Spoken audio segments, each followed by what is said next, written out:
come as a gas, liquid, solid. We know about when the electron behave as a gas. Now I am going to tell you what happens when the electron behave as a liquid. That's what we are going to talk.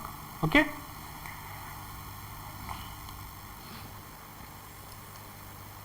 So what is resistance, right? This is the most fundamental thing in condensed matter physics. If you open any solid state physics, whatever they are doing, finally they are trying to understand what is resistance and what is the origin of this resistance. That's the whole game of all the condensed matter physics. Okay. So we know resistance is nothing but an opposition to the flow of current. The current is flowing, and what is how difficult it is to pass a current through the solid, thus is resistance. Good. And why do we care about the resistance? So if you take your any smartphone, you have many smartphones, right? You must be feeling this is hot, right? Why it is hot? Because you have this power dissipation. You have I square R. This is the dissipation in the system, right? And because of this, your mobile phone, smartphones, your computer, desktop, whatever they are hot. So you just want to minimize the power loss. And that's where you can minimize the system. You can make it smaller and smaller. Okay? That's the idea. So that's why we care about the resistance. That's the overall picture. Good. So how do we understand the resistance? Where does the resistance originate from? So if you take any material, okay, and zoom inside that, what you find that there are a lot of impurities inside this material. Okay. So when the electron starts from, say, this contact, left contact, and is trying to reach this contact, right contact, it collides with many of these impurities, right? So there is a back scattering and momentum relaxation, and this gives rise to resistance. And this is what the Ohms law tells us, and this is what we know. Like this is the Drude picture, what we study in the school book, right? Good. But now let me ask, say I ask you, we know this relation that R is directly proportional to length, right?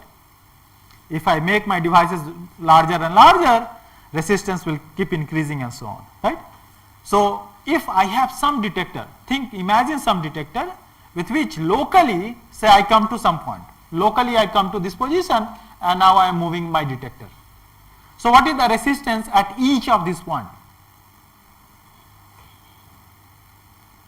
So this is what you will see, that the resistance will drop from left contact to the right contact, and this drop is linear because this is directly proportional, right? So if you make your device larger, resistance is large. If you make it smaller, resistance is small. That's what you see. Okay? Good. Right. So if you see what happens, think like this one has come over here. So this will be what? The resistance will be very small, right? But now think this has become large. So resistance is maximum. This is the accumulated resistance, and this resistance has to drop from here to here. That's the idea. Okay, let me repeat once again. So say my device is this much length. R is directly proportional to length, right?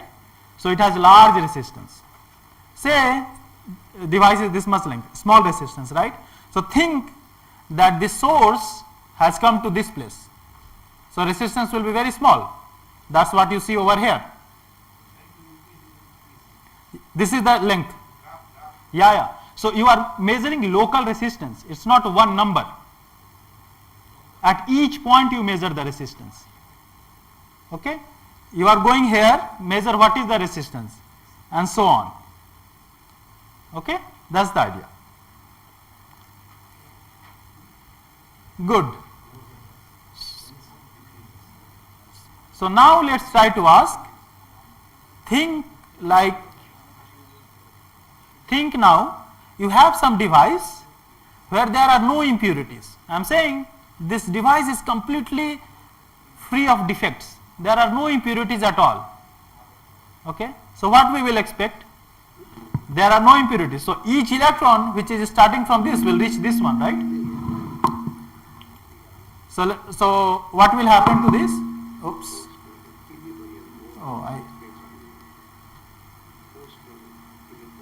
Wait.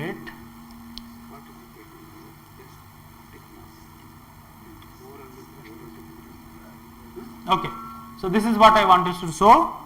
So you see, if there is one electron, this electron will start from this contact and will reach this contact, right? And this is true for each of the electron. Whatever electron is here, this will reach here. So what you will expect? There should be resistance in this channel, or there should be no resistance. Young guys, I am also young, but yeah. What do you think? You see, this ball which I am saying is an electron, this is starting from this source and is reaching over here, right? I want to know, does this device will have any resistance, right? Because we says resistance come from, because if there is an opposition to the electron flow, right? So now you see there is no opposition. Each electron is going here. Colliding with the walls, okay, very nice. Okay, but finally it reaches here, right? Whatever happens to this electron, but finally it reaches. So naively we will think that there should be no resistance. But actually this is not true. There is a finite resistance. And why this resistance comes? This is because the electrons in this channel, they move in these channels, okay? They don't move in any random direction. They move in these particular channels. And each of this channel, you see 1, 2, 3, 4 channel I am showing over here. Each of this channel has a conductance of E square over H. So depending upon the number of modes or N you have in this channel width W, that will give you the resistance. This was proposed long back actually in 1957, that if you take the most clean sample available on earth or moon, doesn't matter, then you will have this resistance, and this resistance is independent of the channel, the device geometry, or any fundamental numbers you can think. Always you will have this fundamental limit of resistance. No matter what you do, you cannot break this resistance, and this is called quantum resistance or Sarvin resistance. Okay, good. So this is the fundamental number. No matter what you do, you will be always limited by this resistance. However small you want to make your device, do. However big you want to make, however device geometry you want to make, you cannot break this fundamental number. So this is the main problem. How do you get these channels that we talked about? Channels. Yes, right. How do one get the channels? Exactly. So say we have a studied particle in a box, right? This is nothing but a particle in a box. You see, I have this confining wall, this wall and this wall. So the electron has to only reside in this wall. So you see these states, this is nothing but that. So this is channel or modes. Okay, this is the way to think. In this width, how many number of wavelength you can fix if you think this electron as a wave. So that's how you get the modes or channels. Instead of decreasing the length, Right. you reduce the width. Correct. So then the number of channels will be reduced. Okay. So you are saying decrease the, that will reduce perfectly. So you see this n will change. That's all. Okay. So whatever you do, there will be some n, and because of that this will be fixed. That's the idea. You are right. Yes. Perfect. Okay. Good. Yeah. No, we want to be slow. We want to be as slow as possible. Okay. We just want to finish slowly. Good. And why this is a problem? If you see any semiconducting material, this is what you have. You have so many chips just lying in very small size, right? And what does the Moore's law say? It says that all these transistors scale down, shrink in size by factor of 2 in every 2 years. But if you see recent few years, although we are able to shrink them, but performance has not improved. Why? Because there is a heating. So where this heat will go, right? So this is the fundamental question which people are trying to solve. So what we are asking, can we use these liquid electrons and try to ask the same fundamental question? Can I break this fundamental limit of quantum resistance? Okay, if I use this liquid electron, that's the basic thing we are asking. Okay, good. So I explained already what is electron hydrodynamics. Electron hydrodynamics arises when one electron starts colliding with other electrons rather than impurities. It's much preferable to collide electron collision is much preferable rather than electron and impurities. Okay, then we get this electron hydrodynamic region. But what is the signature, right? So when I say liquid electrons, you should think like a liquid and which is flowing through some pipe.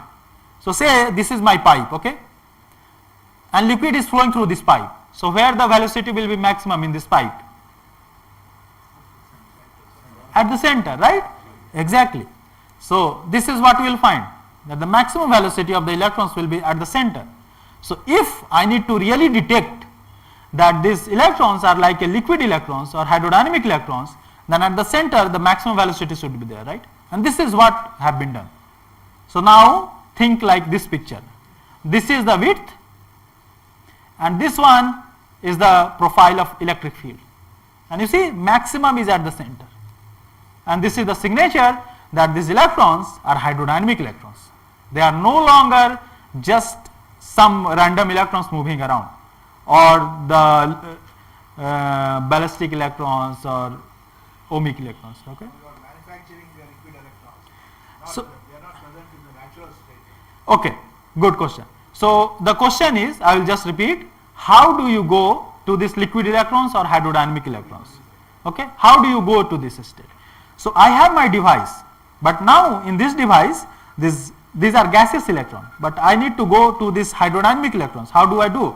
So there are two ways to do this. One is to change the carrier density, okay, change the carrier density, right, or change the temperature of the system. So what we are doing, we are fixing the carrier density, we are changing the temperature. That's the idea. I can explain how does the temperature make it hydrodynamic, but that's the overall idea. Yeah. Good. So what I am going to do in this talk, I will tell you about a very unique kind of a technique with which we are going to measure these hydrodynamic electrons. Okay. Normal transport if you do, you will not be able to do. So I am going to tell you what technique we have developed for this, and then I am going to tell you in a particular disk geometry, this is called Carbonyl Disk, we have made a device in this particular geometry, how does the gaseous electron moves and how does the hydrodynamic electrons moves. These are the two questions we are going to ask. So what is the technique of measuring resistance? Okay, what is the technique? I want to measure some resistance, right, in any device. So this is my device, this is a source, this is a drain. So what do I need to do? I just need to flow current, right? I will flow current through this device, and now I flow the current. So I know what is my current. So R is V by I, right? So I know I, but I should know now V. How do I get V? So you add some probe, right? You add some electrical probe. You connect the voltmeter or multimeter, whatever you want, right? And then you measure this rho XX or rho XY, which is Vxx and Vxy. And from here, you know what is your resistance in the device. Okay? This is a very good technique. That's what people have been doing. And this is amazing technique. You can do a lot of things using this technique. Okay? But the problem with this technique is that this technique is not a local probe. So I was asking at each point what is the local resistance, right? But you see, with this technique, I have to put this thing which is a contact, this is a metal. I cannot put everywhere in this channel. I have to put somewhere and again somewhere, right? So there is a separation between these two. Okay? So this is one disadvantage. If I have to measure local resistance at each of this place, I cannot do it because I cannot put this one here, this one here and so on, right? So this is one big problem. What is the another problem? This is only sensitive to the edge of the device. You see where I am putting this contact, this is only on the device edge, right? This is my device and I am just putting on the edge. I don't know what is happening over here. How did the electrons are doing? I don't know. I only know when these electrons come to the edge of my device. That's only when I detect them. Otherwise I cannot detect them, right? This is the major limitation. Okay? Good. Now this is the Carbonyl disk what I was talking about. So what is Carbonyl disk? You have one contact over here, this is a metal. This is another contact, this is also a metal. Okay. So the electron can move from here to here. Okay. That's the only way electron can move.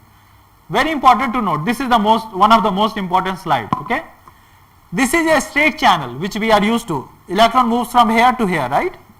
But in this one, this is a kind of a circle. Okay. So the electron moves from here to here. But what is the main difference? Main difference is that when the electron moves from here to here, it also sees this wall, right? So this is the edge of my device, all this black thing. But this edge can be really bad or can be really good. We never know. So there is always uncertainty what kind of edge it is. It is a smooth edge, it is a rough edge. What is it going to do, right? What is happening over here? There is no edge, right? Electron start from this one, say this is source, it directly goes to drain. It does not see this thing, right? Does not see this. So this is completely vanished from the picture. So now we can really study how the electrons are moving. But the main problem is that over here I could add this contact, right, to the edge, right, and measure the voltage. But now what is happening? I cannot add, I need to add contact in the center of this disk, right? I need to put physical probe in the center of the disk, right? But once you do that, the electrons which are moving like this can no longer move because they will see this metal, so they will move in some other random direction, right? Okay. So this is a very bad technique. I cannot do this. So now I need some kind of a local detector which can just move over this device but not touch it. That's the idea. You don't want to touch it, but you hover over the device just on top of each. So how does the detector look? So let me tell you. So think this is our detector and this is the schematic of the detector. You have some cantilever and this is a small segment of carbon nanotube, okay, and we look for this carbon nanotube. So what happens when you flow the current through this carbon nanotube? The current is very strong function of potential which is induced on this carbon nanotube. So you measure the current very well and then you estimate what is the potential. That's the idea. Okay. So you just measure current and from that you get the potential.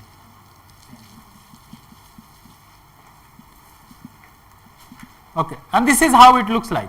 So let me go back once again such that you can see. This is how real measurements looks like. So what is this measurement source? You see few important features over here. First, this goes from red to blue, right? So the potential decreases from left contact to right contact, which we know. If this is 1, this is 0, so it has to go from 1 to 0. That's what you see. But also you see these lines, right? You see these lines, diagonal lines? These are nothing but the Hall angle which we study in our textbook. And over here you can see them by naked eye, that this is how Hall angle changes. Okay? Good. So now we have a detector ready, and what we want to detect? We want to detect collective motion of electrons, which we are calling electron hydrodynamics, and the gaseous motion of electrons. But what is the sample? You have a detector ready, what you want to study is ready, but what is the sample on which you want to study? The sample is graphene. Okay. So this graphene is a 2D material. So when I say 2D, what do I mean? If you take a sheet of paper, okay, so you see it has very small thickness, right? But now think like you want to keep reducing the thickness more and more, such that in third dimension almost there will be no height. Okay, so this is a plain sheet. You have x and y, and in z you don't have anything. Okay, so this is called 2D material. So graphene was the first 2D material which was discovered by Andre Geim from University of Manchester, and he is one of our collaborator. Okay, so the idea is you take this metal piece, this is called graphite. You take a scotch tape, normal scotch tape which we buy in market, 100 rupees scotch tape. Put this material on top of this scotch tape and then put this one on top of silicon wafer. What do you find? This is a probabilistic process. Okay, so some places you find thicker graphite. You see these ones, these are graphite, but these are very thick. Okay, these are not interesting. but somewhere you will find you need a lot of patience. Okay, this is an experiment, this is not theory. So it needs lot of patience that you find someone which is just one layer of graphene. Okay, and that's how you find graphene. Okay, so you have to look in the microscope for half an hour and then you will find one graphene. Okay, so that's the idea. And after this, many materials were discovered. So graphene is a semi-metal. People discovered semiconductor, people discover insulator, people discover topological insulator. Any 3D semiconductor, you have a translation in 2D. So there is one mapping from 3D to 2D. Okay, so everything is available in 2D, and it's much easier to understand them as compared to 3D materials. Good. So this is the dispersion of graphene, and this is how it looks like. If you measure resistance in graphene as a function of, this is gate voltage or tuning the Fermi energy. So this is the band, right? If you see, this is the band, right? So that's what I am showing over here. This is the band, this is the density of a state. If you have density of a state, you have low resistance.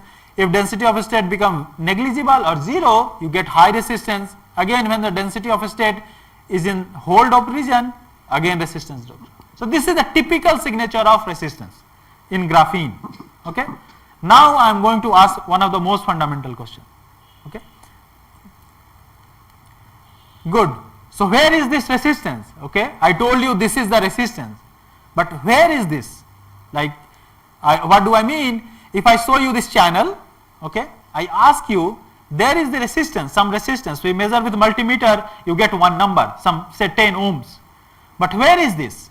Like this is over here, or it is everywhere. This is what we are asking. So we need to know what these electrons are. These are hydrodynamic electrons or normal electrons, I mean gaseous electrons, exactly. Okay, and you see I am representing lot of impurities. So lot of impurities always means ohmic one. Okay, that's what we know, Ohm's law. So how does it look? So in graphene I showed you this curve, right? So we will fix ourselves to one point, okay, over here, where the mean free path is very small, such that this will act like a Ohm's law. Okay, and this is what people measured. This is the measurement now again with this detector. You see resistance, this is units of resistance, decreases from linearly from this contact to this contact, right? Decrease linear. And this is what we had discussed, right? The very first slide, Ohm's law. This is how the resistance should decrease linearly from this contact to this contact, and that's what you see. Okay. Ohm's law we have always studied in school textbook, but this was done, okay, I have not put the, sorry for this thing, this was done only in 2018. Okay, this was the first experimental signature. You can see that indeed Ohm's law, you see this really in experiment. Okay, good. Now I am asking, let's come to this quantum resistance. I showed you there is a fundamental limit, right? Again we can ask same question. Okay, Ohm's law you tell me is varies everywhere in the sample. What about the quantum resistance? Where does it lie? So this is my device. So now you see this is semiconductor, right? And we said that this is like a particle in a box. You have only finite number of channels, but this one is a metal, right? The source and drain. So they have infinite channels. They can accommodate any number of electrons, right? So what does it mean? So the electrons are starting from here and they are trying to reach in this semiconducting material, right? But since this has only finite number of channels, on the other hand, this metal, they have infinite number of channels. So not all electrons will be able to go from this metal to this. Most of them will be back scattered, okay? Because there is no channel, right? So that's why you have a resistance drop over here.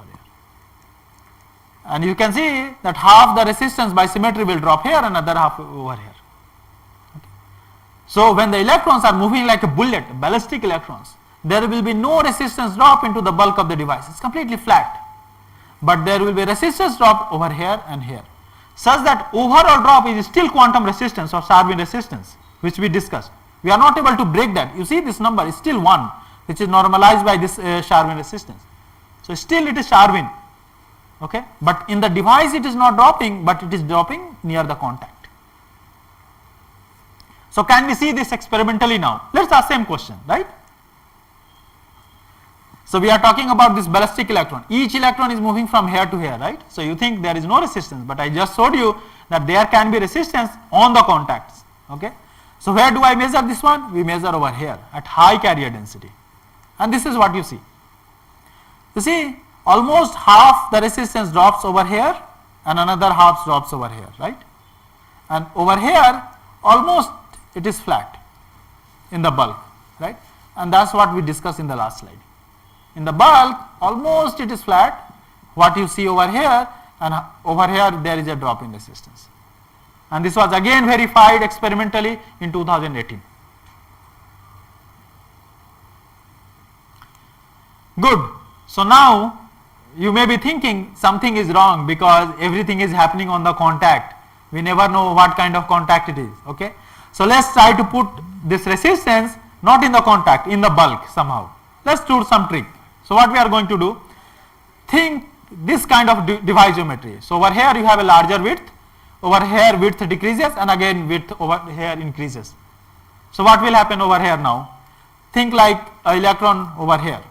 You see, this electron can easily pass. Let me show it again, right? Because for this guy, this channel or mode is available. But think about this electron now. This cannot pass, right? Because there is no channel or mode over here, right? So this has to reflect back. So you can see these are the electrons which can pass, and these are the ones which will not be able to pass. They will get scattered back, right? So you have inbuilt resistance over here in the bulk of the device, not on the contact, on the bulk. And this is exactly what is happening in all our computers and so on. You have so many things of different shapes and size, you don't know where this resistance is there. Okay? Good. So now let me come to the experiment again on this Carbonyl disk, where this resistance is inside the channel, not in the contact. So this is the Carbonyl disk. What do I mean by that? You have a central disk of metal, you have an outer disk of metal, and electrons move from here to here. This is the real device. Okay? This is a metal and graphene in between. So what do we measure? Okay? So we have already discussed this straight channel, right? That each electron is starting from here and moves to here, right? And we know that this is what we discussed. Half resistance drops here, another half drops here. In the bulk it is completely flat. There is no resistance drop. But what about this one? What is going to happen? Again you can think like half the resistance will drop exactly at this center of this contact. But another half will be distributed in the bulk of the device. And why is it so? Why this will happen? This will be because in a straight channel, when I started from this contact and I was trying to reach this contact, electrons saw same number of modes. Modes didn't change, right? When the electron was moving from here to here, the number of modes were fixed. Okay? So that's why this resistance was fixed. This didn't change anything. But if you see over here, what is happening? When the electron say is starting from this outer contact and is trying to move inner contact, the number of modes is changing, right? So change in number of modes means electrons are getting reflected back. Reflected back means electrons with resistance will build up over here, right? So that's why you see the resistance builds up, okay, and becomes maximum exactly 1 at this central contact over here. So what we have done over this, we go from a straight channel to this kind of geometry, disk kind of geometry, and with this resistance which was there at the contact exactly, we have pushed into the bulk of the device. Okay, that's the only difference we have done. Good. Can we measure this? So what is the hydrodynamic prediction? So all these things which I discussed, this guy was considering that these electrons are as a gas, they are behaving like a gas. Okay. Now think the theory prediction which was done was, they showed that almost this resistance which is dropping in the bulk of the device, that will become flat. It will not drop. Okay, that was the theory prediction. So this will become flat. So how much resistance you can gain? You can get this half quantum resistance, right? So this is another quantum resistance which you can gain using hydrodynamic electrons. So that's what we are going to show, that can we measure this experimentally. So this is what we do. Okay. So let me show you again. We come with our tip, we scan over the device, and this is what we measure. You measure some potential phi. Okay, how much time do I have? Okay, I'll just continue. Okay, yeah. Okay, good. So I measured some potential phi as a function of x and y on this disk, right? So you see exactly in the center of disk potential is maximum, and as we move away potential decreases, right? Now let me show you same thing in 3D. This is how it looks like. You see exactly at the center of this resistance is maximum. I have normalized by the flowing current I. So this becomes resistance now, okay? Resistance is maximum, and as you move away resistance decreases and becomes 0 outside the disk. So what is the main advantage of this? Now I can tell you exactly where the resistance is flowing, where the resistance is dropping, okay? With this I know exactly where the resistance is dropping in this disk, okay? Otherwise I would just get one number. If I just do with the multimeter or voltmeter, I'll get one number, but I don't know where is that resistance. I got 10 ohms, where is that 10 ohms, right? But now I can tell you, see, this much resistance drops here, this much drops here, and this much drops here, and this is how they are distributed in real device, okay? I can do some angular average because this is angularly symmetric and plot resistance, this resistance angular average over this resistance capital R as a function of radius small r, and this is what I will do now, okay? So this is what I am plotting you, resistance as a function of radius r. You see few important features here. First, there is a sharp drop in resistance over here, right, and over here, right? But important thing is that even in the bulk there is a drop in resistance, okay? I can get rid of some contact resistance and so on. Yeah. But the main point is that even in the bulk of the device there is a huge drop in resistance, okay? So this is how it is going to look like. I remove the contact resistance, so I am plotting bulk resistance as a function of radius r. So you see there is a huge resistance into the bulk of the device, and if I put my theory which takes these electrons as a gas, then this is how it looks like. Not very bad, almost we are close, right? You can see almost very close. But still you can think something is missing still, right? So if I put something was missing, what was missing? Because these electrons, they don't have infinite mean free path. Mean free path is fixed, right? It's fixed number. So if you take into account, you get exact fit with the mean free path, okay? It's 1-to-1 match. Okay, now I am coming to the most interesting part, this hydrodynamic electrons, right? So what happens to this curve when this becomes hydrodynamic? So I just wanted to emphasize that you see over here there was huge resistance into the bulk of the device, and over here there was no resistance into the bulk of the device. This is the main difference going from a straight channel to Carbonyl disk. Okay, so now I am going to electron liquid, and how do I do this? This question was asked, like, so this I do by increasing the temperature in the system.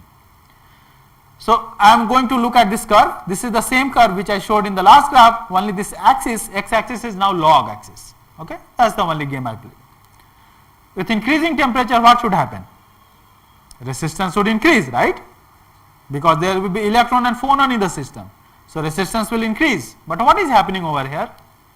Resistance came down. You see, this is 0, but over here resistance came down. But I increased my temperature to 40 Kelvin, right? Let me increase furthermore. Again resistance over here you see is 0, but over here it has come down.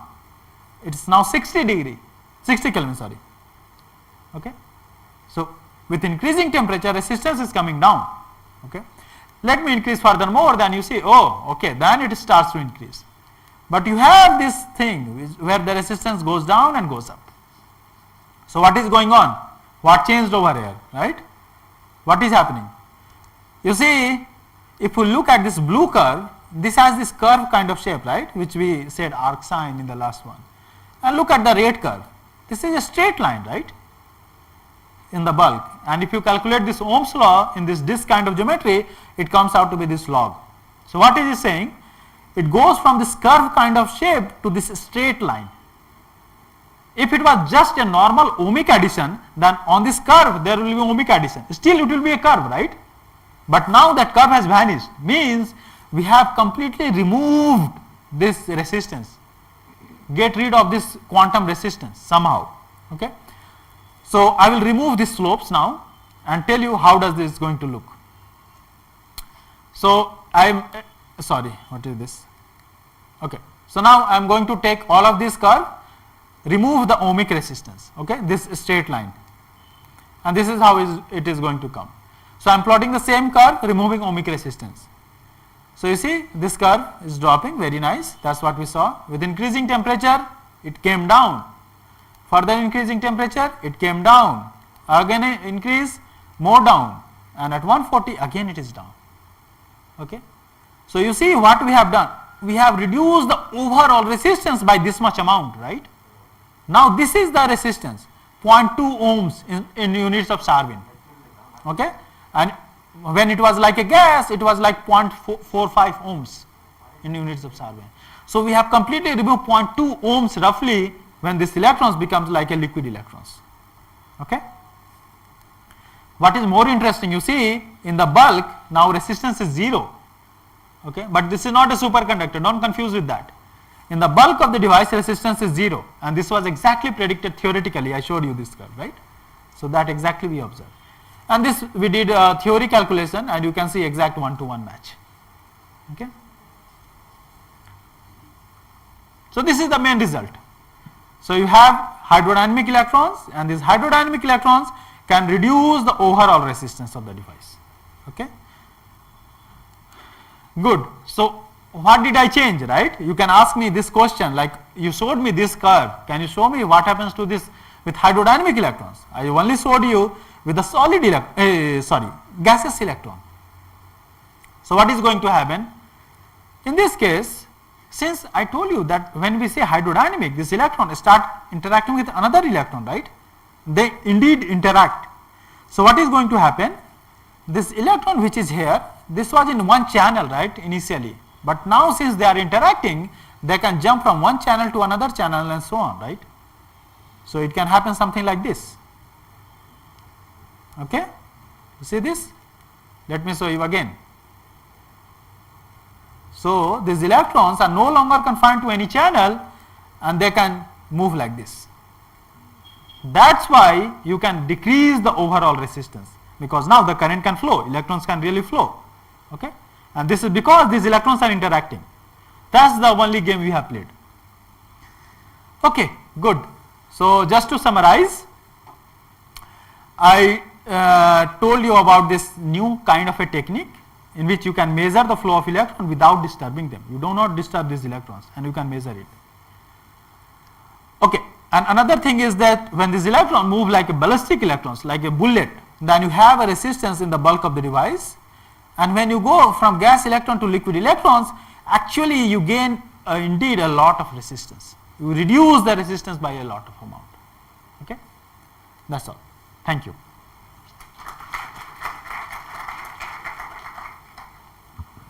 Thank you, sir. I think there will be a lot of queries, questions from the students. We will restrict to 4 questions. Yes, first one. Okay. I think she has given the mic already to her. Okay, you start. Sir, I wanted to ask firstly, how long did it take to do all this? And secondly, you said that the quantum resistance has reduced and all that. What applications do you see of hydrodynamic electrons over gaseous electronic devices? Right. Okay, good. Okay, so this is a really long measurement actually. This is not a very easy technique. So I will tell you, this technique is only done in 2 groups in the world. One is in the Weizmann Institute of Science, and another is in Harvard. Only 2 groups. Okay. So I was in Weizmann when I did this work. So we are trying to develop the same technique over here in ISC Bangalore, where I am working as assistant professor. So this was done roughly in 2 years, this work. Okay. This was done, so, and is published in Nature, one of the best journal if you know. Okay. So that's the idea. But anyway, that's not important. So what is the application of these hydrodynamic electrons, right? Over gaseous, yeah. Over gaseous, yeah. If you see, as I mentioned, all the smartphones you use the gaseous electron, right? And we assume that all this law which we study, they just hold, and we assume they are holding blindly. But this is not true. Every rule has changed now, because this one are now going to obey fluid dynamic equations. You should solve now Navier-Stokes equation to solve this. So everything is new. Application point of view, it can be used anywhere in your smartphones, right? Because it will just reduce your resistance. But still there are a lot to be done. I can discuss in greater detail if you are interested. So suppose I want to simulate the flow of current. Right. Would I be able to do it by building an analogous system with water, say, like that kind of thing? Would that be an application? Yes. So you have a whirlpool, right? If Yeah, you yeah. flow something, you get a whirlpool. Exactly same theoretical prediction is there in this graphene also. So you can generate this real whirlpool, but it's very difficult to see this experimentally. People has predicted them, but how do you really see them that indeed that is happening? Right? Yeah, so So you it's- can kind of have an electron tornado kind of thing? Yes, yes, That's cool. yes, yes. Thank you. Yeah, thanks. Yes, next. Oh, yeah, one at a time. Yes, you also. Hello, sir. So my quick. You can introduce yourself to the speaker. So I'm Abhineet Paricha, 50th BSMS from ISO Mohali. So I wanted to ask you said that channels are basically quantum modes for the electrons between two walls. Correct. Okay, and for gaseous electrons, these are like really free particles between two walls, so you get these N modes. But for hydrodynamical ones, you said that we decrease the temperature so that they start interacting with each other, I believe through the charge-charge interactions, Correct. because it is electrons. So how do you model them as the Navier-Stokes equations? Because in Navier-Stokes equations we have this viscous drag and the pressure terms, but we do not usually introduce any charge-charge terms. Right. So modeling them as water, I don't think it will be exactly the same analog. Yeah, you are right. It will not be exactly the same, but you can map one to one. Okay. So the idea is over here you think that these electrons, they are you are right in the sense of charge, so they will repel and so on, right? Okay. So you think them that this interaction is so strong that this charge is not effective. So effective Coulomb potential, if you see electric, that is negligible in this environment. Okay. So in that case you can model this. But okay, that will work for the gaseous one, but for the hydrodynamical one which you said, that we have to take into account, because as you said, reducing the temperature itself showed that We increase the temperature. increasing the temperature itself showed that the quantum resistance part decreased, but not Right. the ohmic one. Right. So can this be thought of as that increasing it, because once we introduce the electro potential thing, the Coulomb interaction thing, so that will distort the already existing quantum modes that we have, like the lines will be split. So in a way that will increase the number of channels that you already said. So I guess that's how the increasing temperature increases the number of channels, because of which the resistance is decreasing. Okay. Can we think of it this way? So the idea is this energy splitting, you are thinking in terms of band picture, right? Right? In terms of modes and Right. quantum so modes. these modes are originating only from the width of your device. Okay. So that is fixed. Doesn't that matter is you are fixed. in hydrodynamic region, ohmic region, ballistic region, same. But in addition to that, now we have the Coulomb potential as well. So that will cause splitting of those already existing No, modes. because those modes are fixed by the size of your device. Doesn't matter what inside electrons are doing. So when you think of hydrodynamic, you look at overall picture what is electrons are doing. You don't look at individual electrons. But introducing a potential, won't that affect the No. quantum modes? No. Okay. Because if you think like a band picture, think like this, okay? Why in the band we have the splitting of bands? That's what you are asking, Yep. okay? Like even in metals, we had the same Correct. Fermi picture that you showed. Correct. Yeah. Because these bands originate from these electrons. But over here, these modes are just determined by the size. So take particle in a box. I just increase the size or reduce the size. I put 1 electron, 2 electron, doesn't matter, right? You put 10 electron, doesn't matter. It's determined by the size of my Okay. well. So have you tried doing this energy band gap thing for the hydrodynamic electrons?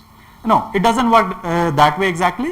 If Okay, you so if allowed, then we could compare what is the energy versus P graph for the hydrodynamical energy versus P graph for the gaseous one, and actually see. Yeah. So when you do this EK diagram, you are assuming they are not hydrodynamic. That's the basic assumption you are making. Okay. Sir, so my name is Kaushal Gaonkar, I'm from Institute of Science, Mumbai.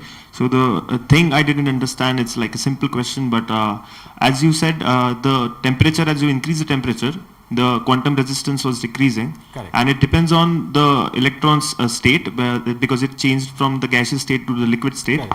But as per the definition, the gaseous state means that the potential energy of the kinetic energy of the electrons is larger than the potential energy. And for it has to be in liquid, the kinetic energy must be like somewhat equal to the potential energy, and in solid it should be lesser than the potential energy. So the kinetic energy is directly proportional to temperature. So if you're increasing the temperature, the kinetic energy should increase. Okay. So how the state change is happening in the electrons, and how the quantum resistance is inversely proportional to the temperature. So Right. I didn't understand that. Yeah.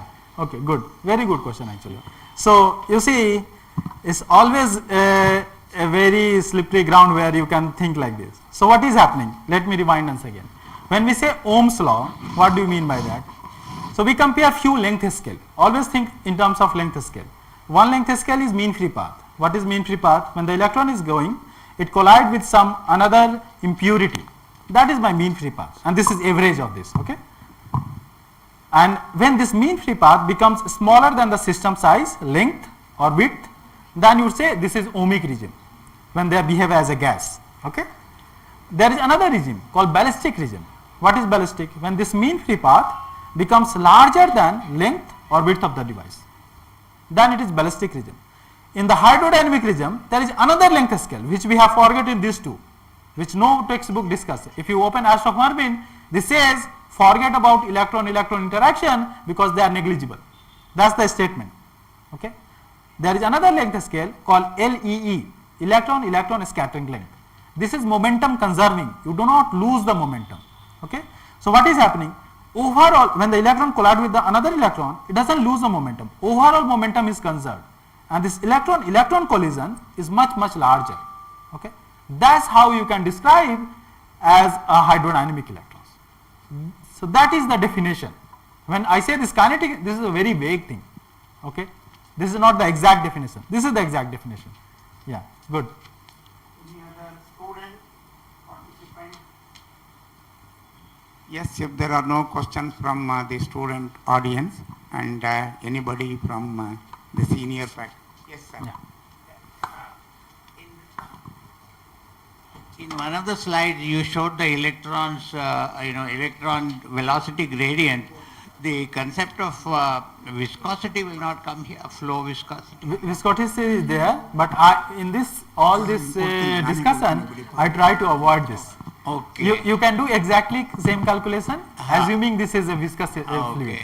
But then that will not add any resistance to the flow. That will add. So what will happen? So each layer there will be there will be a resistance between them, right? That is slide over Exactly. the Exactly. So it will add resistance. Yes. Thank you. Yeah. Thank you. Thank you, sir, for wonderful session, and you have highlighted about the electron resistance, quantum resistance. I hope that the students have really understood what you have taught. And I now request Professor S.K. Nataraju to honor the speaker. Okay, please. Yeah. Photo, Asif. Oh, sir, on the shala ki. Okay.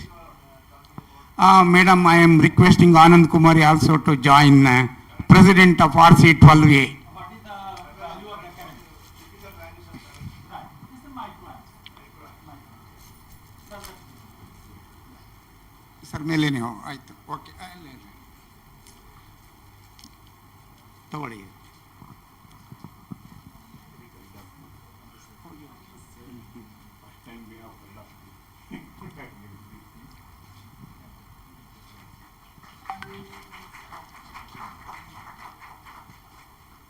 Thank you, sir. Thank you, madam.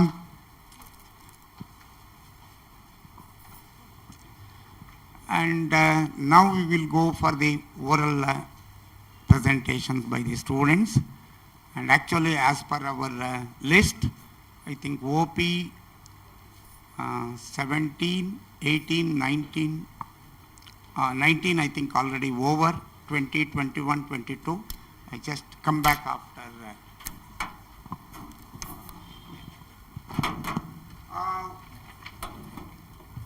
these students.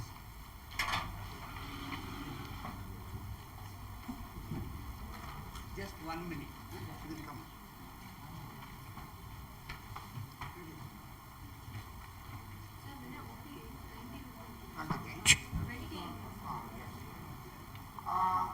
Now the oral presentation with the students, OP20, okay, OP21,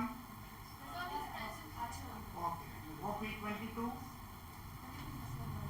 okay, OP23,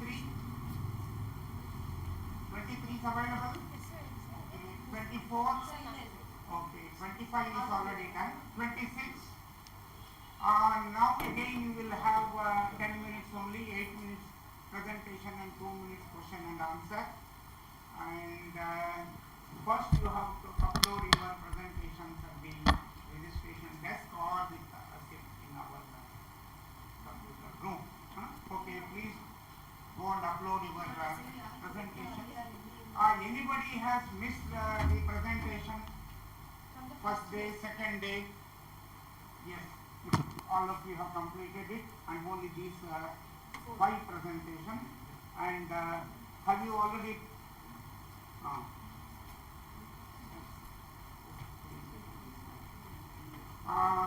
now I request Professor Ananda Kumari to chair the session, and I think you have the book with you. You can start from 20 already.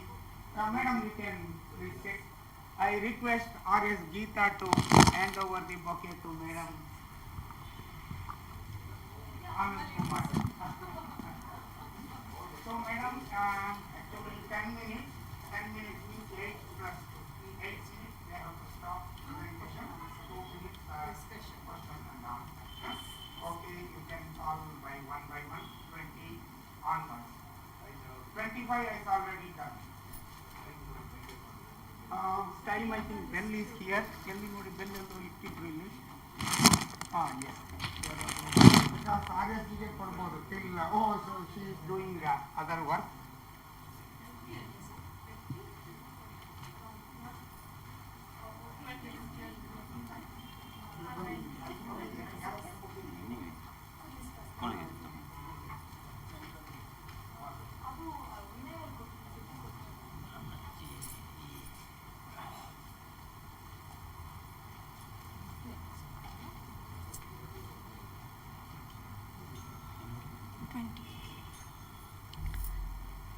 So next presentation is 21. Hello. Thank you for the organizers for providing this opportunity. First I'll start with the today's presentation starts with the OP20, that is study of adaptability and existence of extremophiles on celestial bodies by Abhiram V, Vidyasagar Bhatt, Sundar MN, Shanti N, and who is presenting? So Abhiram. Abhiram is presenting, and he is from the Department of Physics and Electronics, Jain University, Bangalore, India. Now you know 10 minutes, 8 minutes for the presentation, 2 minutes for the discussion.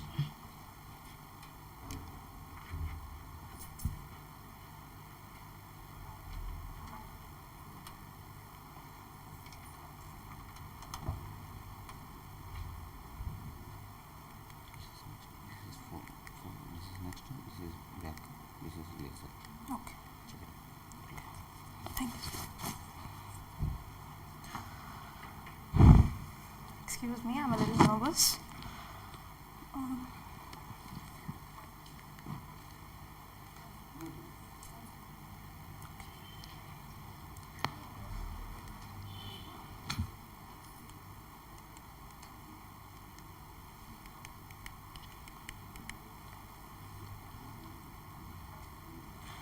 The universe is a pretty big place. If it's just us, then it seems like an awful waste of space. By Carl Sagan. Good morning, one and all present here. Today I am going to be presenting on the study of adaptability and existence of extremophiles on celestial bodies.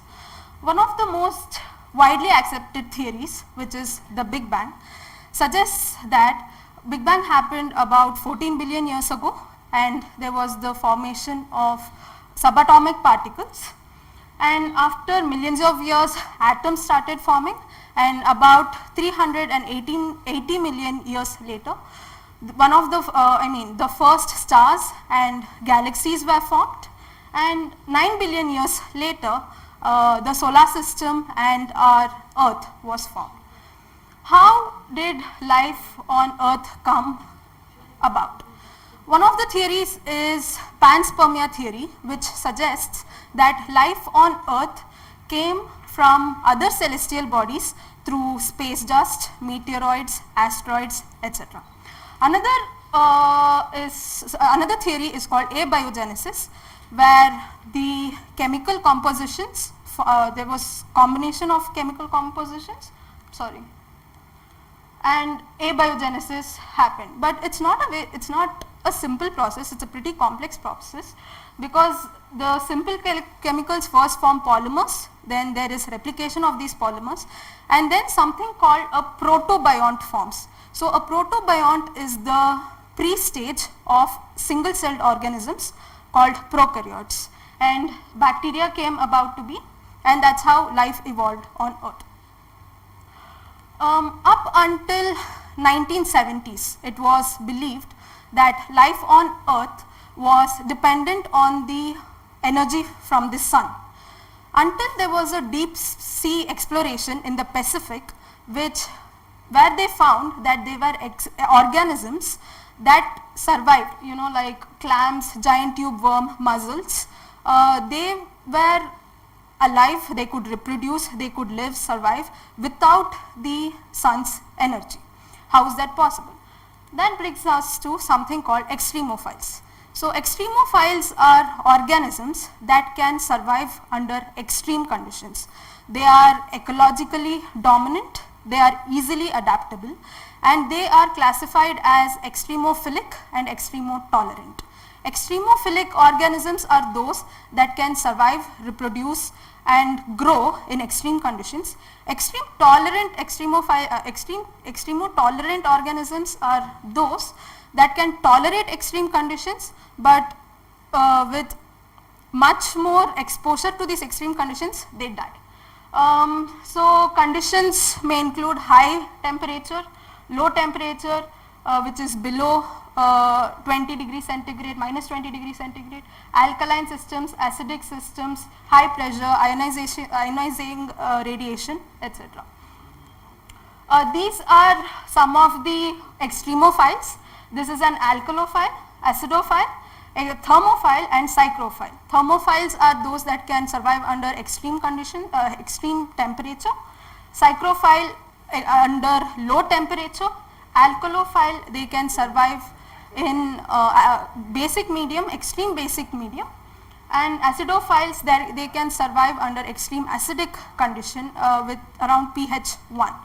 And Deinococcus radiodurans actually holds the world record for being able to survive many extreme conditions, including vacuum, extreme radiation, dehydration, etc. And thus it is classified as a polyextremophile. So these our project, for our project, these are the celestial bodies of interest. We chose Europa, which is the moon of Jupiter, Titan, the moon of Saturn, and Ceres, which is a dwarf planet. Europa has the surface temperature of about minus 170 degrees centigrade. The surface is of water ice, and about 14 miles below the surface it is estimated to have liquid water. Titan's surface temperature is about minus 170 degrees centigrade.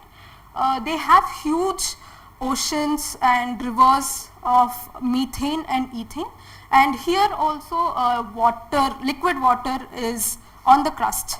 It is estimated to be found. Ceres is a dwarf planet between Mars and Jupiter. In our solar system, After Earth, Ceres has the most water, and the atmosphere here is, it has carbon, hydrogen, nitrogen and oxygen. So we are trying to come about a design experiment to see if these extremophiles can survive under these extreme conditions, and in our labs we are trying to see if these extremophiles can survive under the conditions of these celestial bodies. Yeah, the conditions of the celestial bodies. For Europa, the most suitable was found to be Deinococcus radiodurans. For Titan, it is a lichen, and for Ceres, it is abiogenesis due to the presence of the gases that I mentioned before. So the summary is extremophiles that survive, organisms that survive under extreme conditions, celestial bodies, if, and we are trying to see if life exists, or if it can exist, and to see if these suitable extremophiles can survive under these suitable celestial bodies. And we are trying to design thought experiments to see if they can survive under these conditions. I'd like to thank my guide Sundar sir, Department of Physics and Electronics, Shanti ma'am, our HOD of Jain University, and Deepti ma'am from Microbiology Department. She is helping us with the biology part of this, and she's trying to help us understand how extremophiles grow.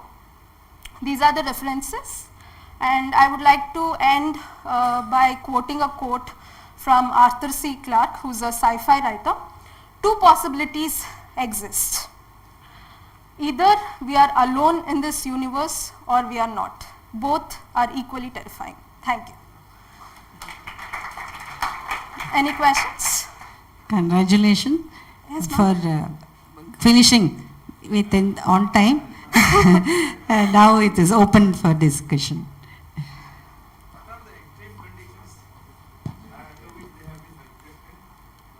So, so extreme conditions may be high temperatures. So high temperature means if it can survive above 50 degrees centigrade, they are thermophiles. If they can survive about 110 degrees centigrade, they are hyperthermophiles. So we are also looking at low temperature, which are called psychrophiles. Like low temperature, I mean minus 20 degrees centigrade. When I say acidophile, which is acidic medium, I am talking about pH of 1. When I say alkalophile, which means basic medium, I am talking about pH of 11, and so on.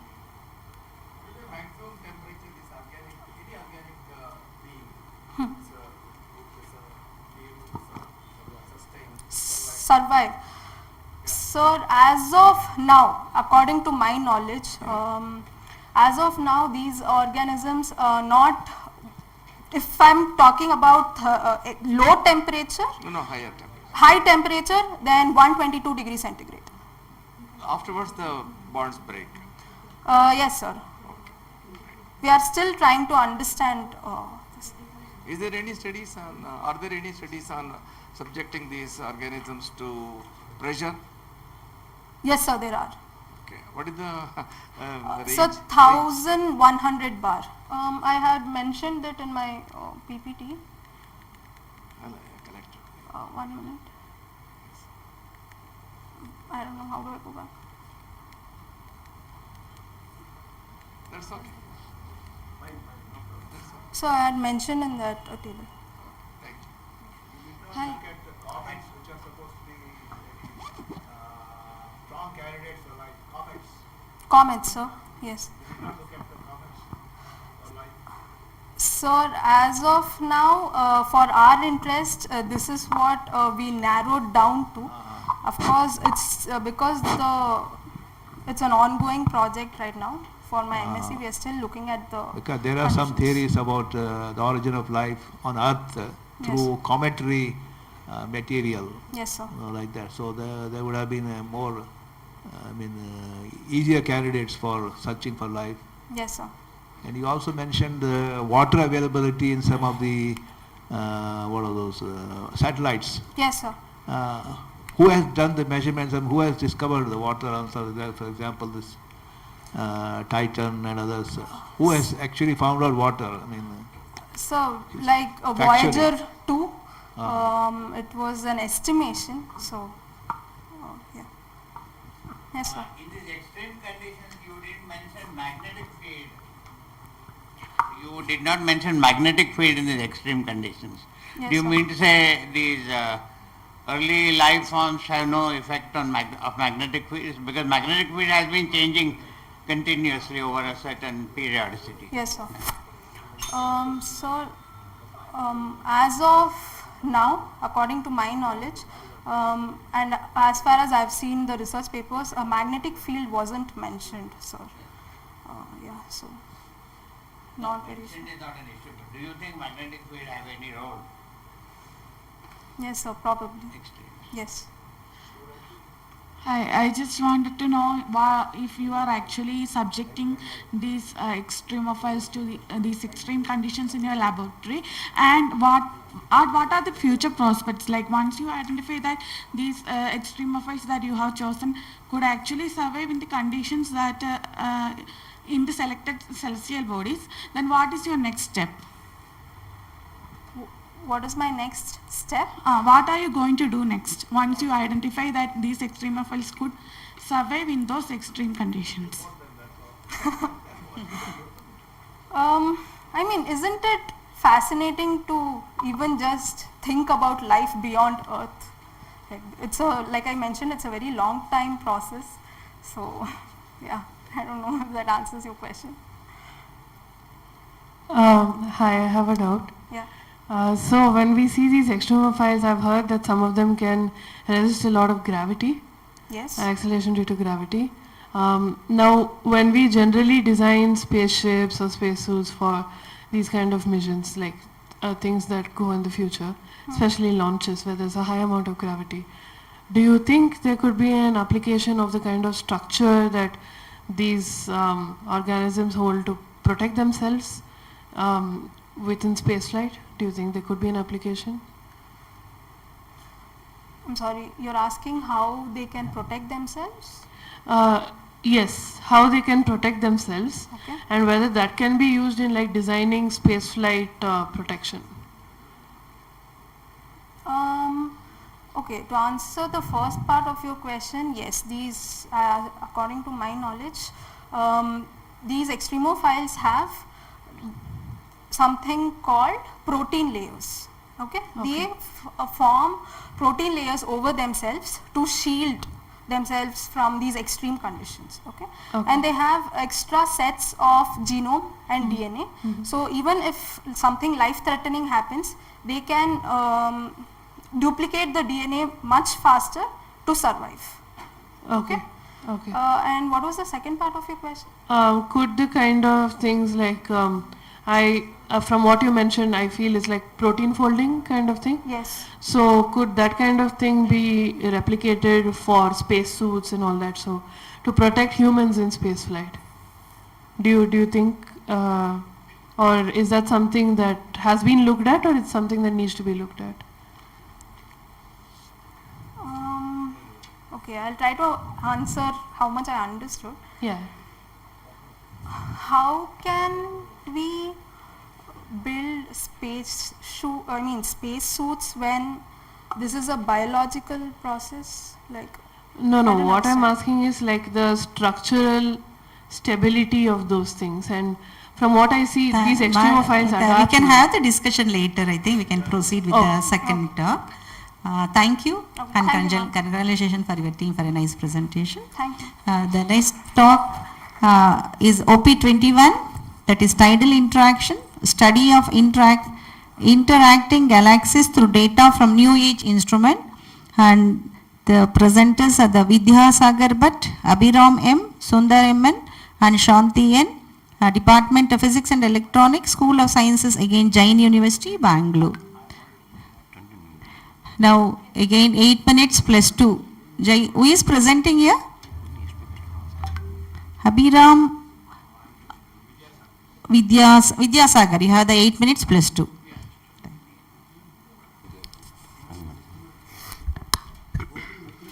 21, sir, OP21.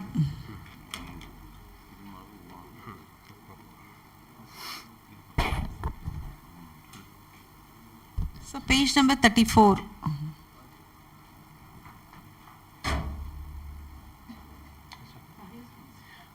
Good morning everyone, one and all present here. I am Vidyasagar from Jain University. Today I am going to be presenting my seminar on tidal interaction and the study of interacting galaxies through data from new age instruments. So we know as a galaxy contains stars, star forming regions, black holes, nebulae and planetary systems as well, but they are classified on the basis of Hubble's tuning fork. So Hubble tuning fork says that there are different types of galaxies such as spiral, barred spiral, elliptical and irregular. The spiral galaxies has been classified on the basis of we know as SA, SB and SC.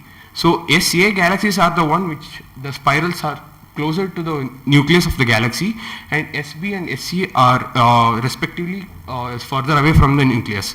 Though SA, SB, SBA, SBV and SBC is the spiral barred galaxy which has a bar-like structure as you can see here.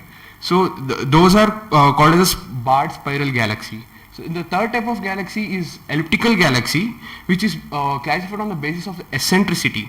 So what happens is that the eccentricity is from the elliptical galaxies range from E0 to E7.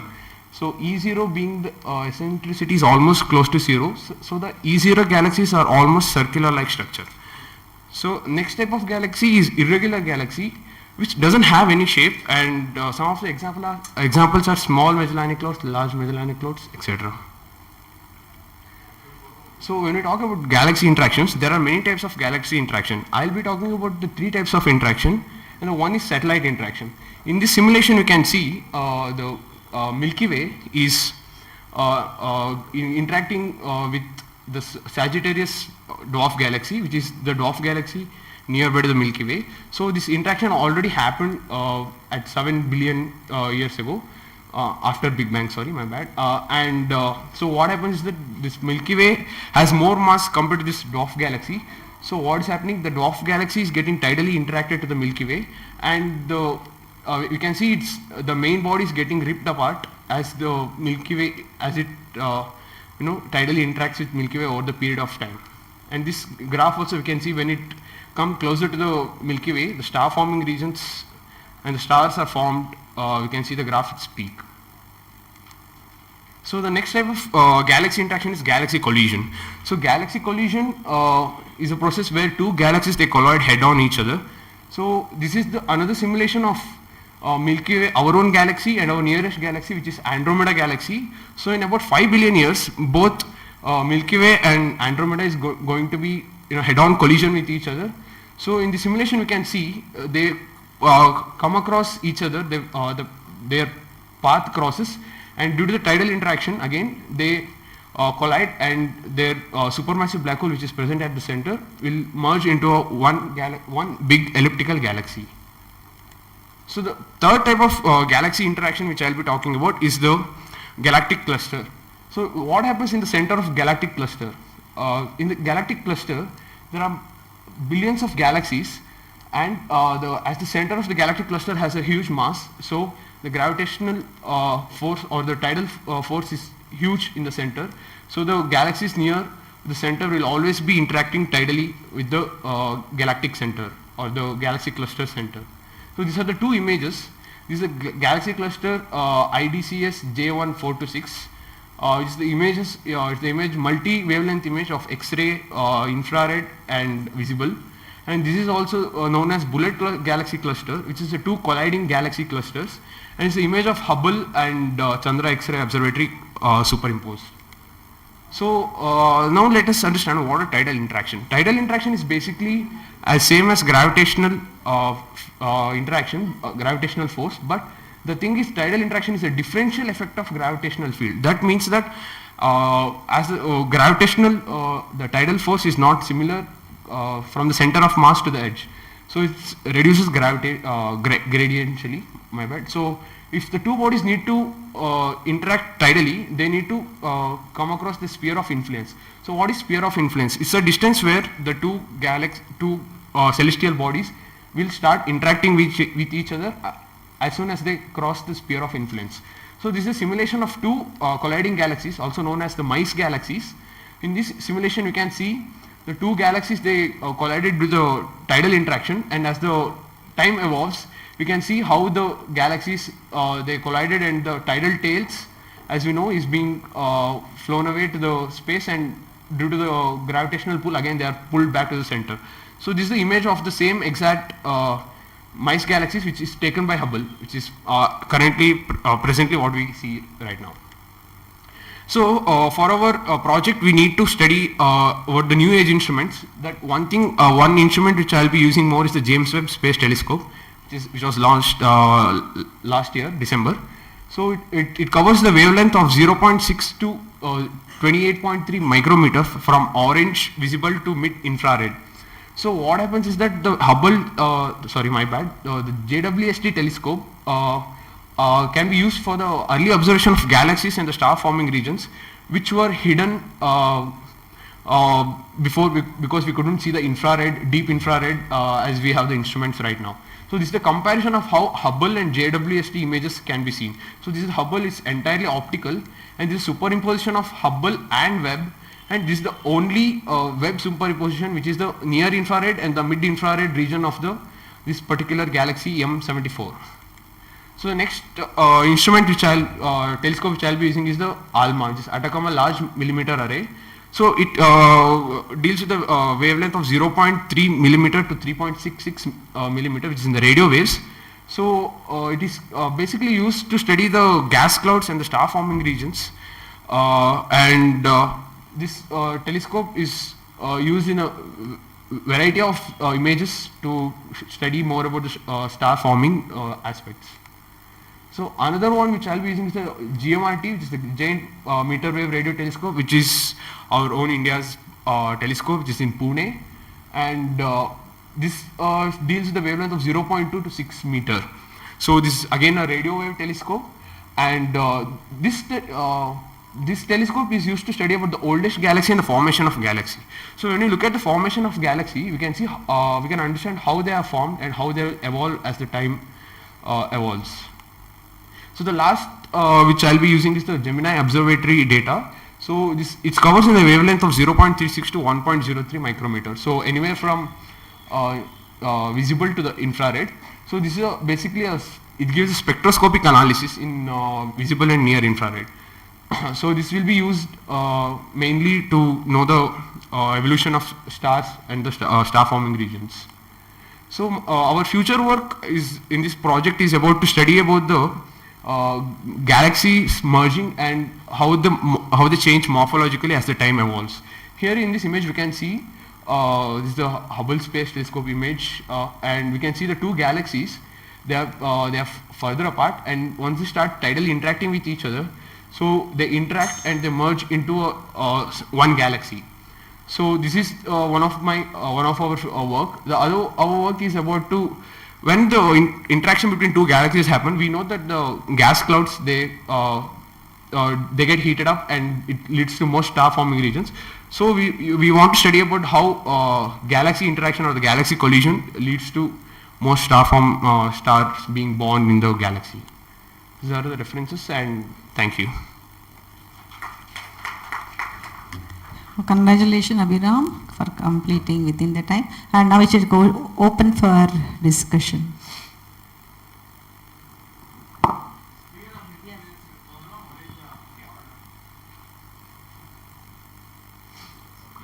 The sphere of influence, order of the sphere of influence, what is the? Sir, sphere of influence, there's a formula called Roche limit.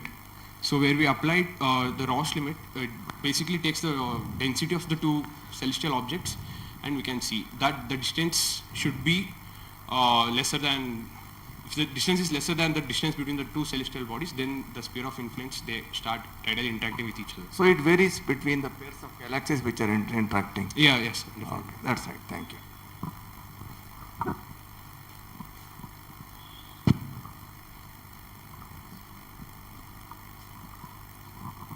Kagli sir?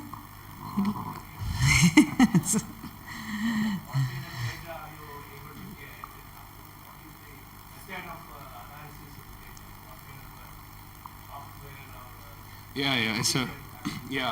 This is our final year project. We recently finished my literature survey and I'm starting the project now.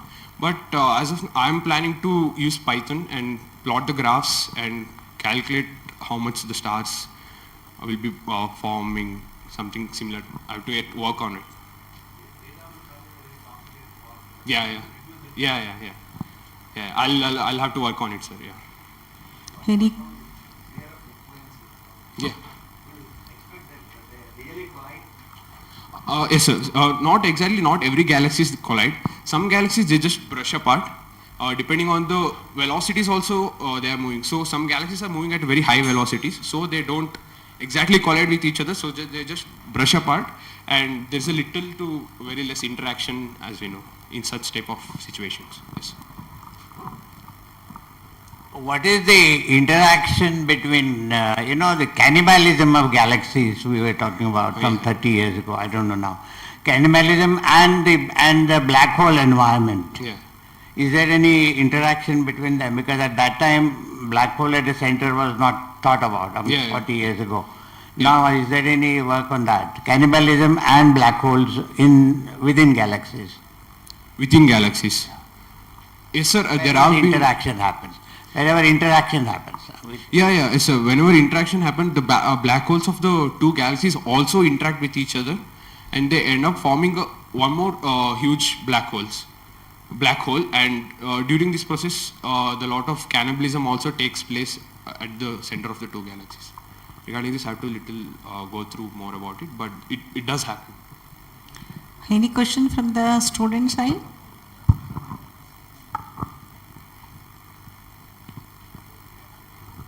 Hi, I just wanted to know if tidal interactions have any effect in delimiting the size, maximum size, any objects like galaxies and all could obtain. Sorry, I couldn't hear. Like, do tidal interactions have any impact as delimiting the making a limit on the maximum size objects like galaxies could attain? Still, I couldn't understand. Can you? Like, do tidal interactions have an effect like delimiting the maximum size objects like galaxies could attain? Does it limit the maximum size? So saying it might reduce the size of the resulting galaxy, or the? No, like could it make a like? Like if there are tidal interactions, will it constrain the size of the new galaxy? There might be an upper limit for the size unless if it exceeds the upper limit, then there may be tidal interactions, thus forcing it to retain a maximum limit of size. So what happens is that at the as we saw the simulations, after the interaction, I mean the collision, it becomes an elliptical galaxy as we understand right now. I mean it's one of the theory. So as you know, once it reaches an elliptical galaxy, when it reaches stability, so that might be the end of the morphology of that particular resulting galaxy. I mean, this is what I understood from your question. I'm not sure. Hello. Okay. Thank you. Hello. One question from online, ma'am. A question asked by Altaf sir from Houston Rice University. With the enormous data you wish to analyze, what is your experimental design and which particular galactic families will you be looking at and why?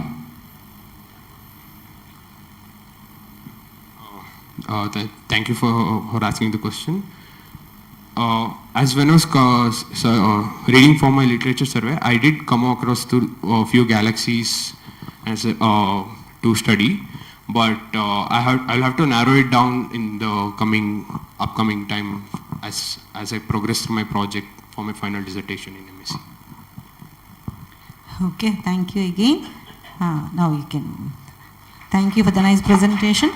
The next presentation is by Vaishali Rai, that is cause and periodically driven CFT. It's over? 23 is over. The next OP24, physical and optical properties of V2O5 doped lithium, barium, alumino, borate glass ceramics.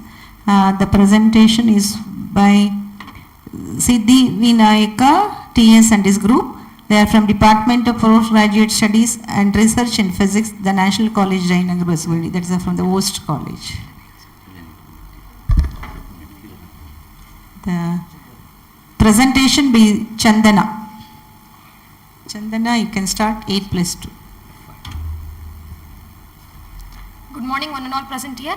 Myself Chandana from MSc Physics from National College, Jayanagar. And my topic is regarding optical and physical properties of alkali barium borate glasses and glass ceramics doped with V2O5. And my project supervisor is Dr. Abhiram J from National College, Jayanagar. Outline of the presentations goes: introduction, experimental technique, characterization techniques, and objective of the present work, literature survey, and resultant discussions.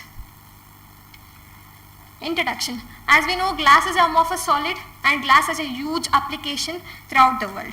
Let us see, glass is an amorphous solid which exhibits glass transition temperature by arresting the kinetics below supercooled liquid region by bypassing the crystallization. And we have a standard definition of glass from ASTM, that is American Society for Testing and Materials. Glass describes the inorganic amorphous solids and amorphous products of rapidly cooled liquids.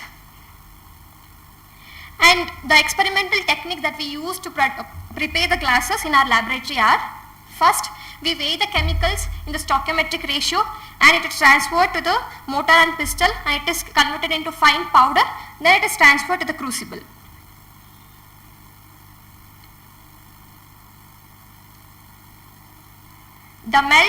The crucible is kept inside the muffle furnace and the melt has reached a complete melting point. That is, the melt is stayed continuously with the platinum stirrer if required, or else until it reaches viscous state. Then it is quenched on a brass plate, and this is how we prepare glasses in our laboratories.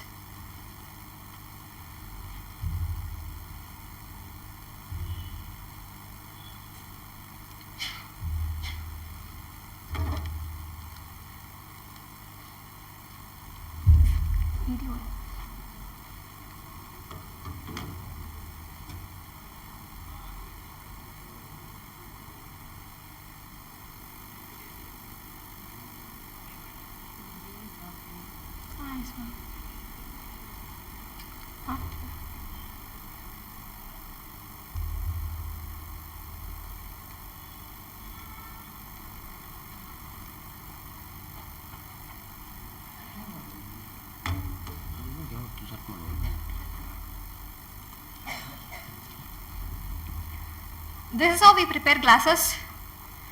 This is called as melt quench technique.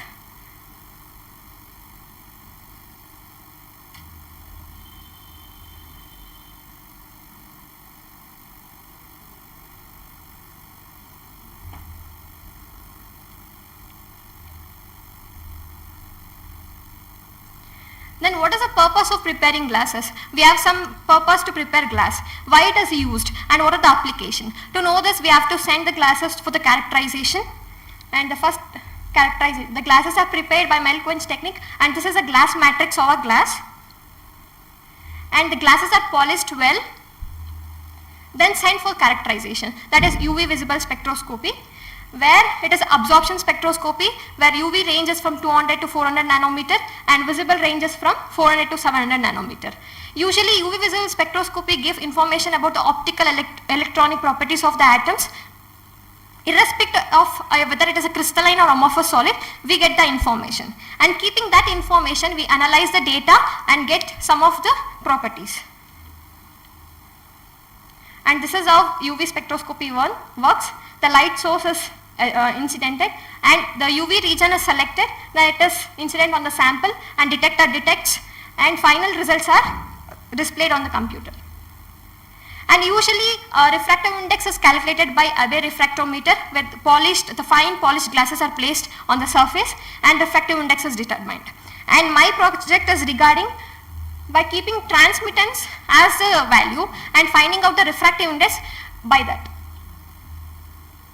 As we know, transmittance is nothing but the amount of light received after coming out from a source to the incident light. that is I by I naught, and transmittance is equal to 10 power minus alpha, where alpha is absorption coefficient. And this is, and we have prepared two glasses, that is lithium doped and sodium doped glasses. And this is sodium doped glasses. This is a transmittance spectrum we got. You can see from 200 to 400 region there is absorption region, because glass absorbs a UV region more. And that is the lab glasses, the lithium doped glasses. And this is a Swain pool technique, which is generally used for thin films to determine the thickness and refractive index of the thin films.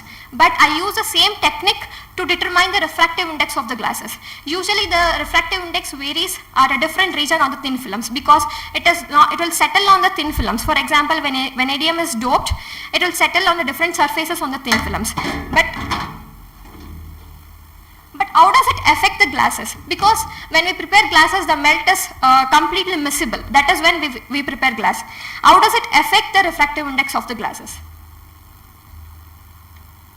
And this is how I analyze the data, that is by plotting the transmittance values by using origin pro by upper and lower envelope method, where the upper envelope method is, that is upper envelope is, which is in red color, that is TM, and lower envelope is green color. By keeping those two values, we have set of formulas to determine the refractive index.